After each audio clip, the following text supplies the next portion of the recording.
In today's video, I'm going to teach you how to see your blocked list on LinkedIn.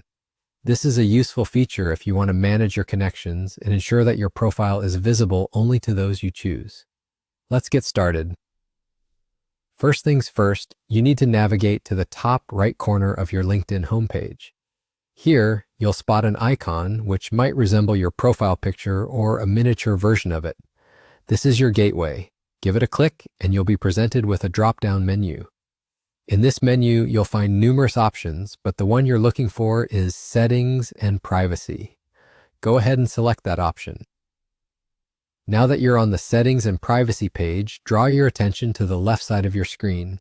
You'll notice a list of tabs there, each categorizing different settings that you can adjust to customize your profile to your liking. For what we're focusing on today, your gaze should drop to the Visibility tab. This section is key to your privacy management, so click on this tab to proceed.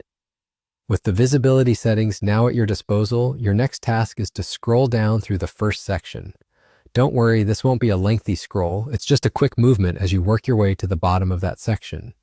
There, waiting for you, is an option labeled Blocking. This is the spot where LinkedIn allows you to manage who doesn't have access to your profile. Click on this option to move forward. Once you're inside the blocking section, you'll come across a list detailing everyone you've decided to block on LinkedIn. If you've previously blocked anyone, their names will appear right here, neatly organized. This offers a straightforward way to manage your blocked connections, giving you the ability to review or even make changes as necessary. If your list happens to be empty, that simply indicates that no one is currently restricted from viewing your profile. And that's genuinely all it takes. With just a few quick clicks, you've successfully accessed your blocked list on LinkedIn. It's a simple process, yet an important one for maintaining control over your LinkedIn experience. Now you can rest easy, knowing precisely who can and cannot access your professional profile. So there you have it, folks, a quick and easy guide to managing your LinkedIn privacy settings. If you found this video helpful, make sure to hit that like button and feel free to leave a comment below. Your engagement really helps with the algorithm and allows more people to discover content just like this.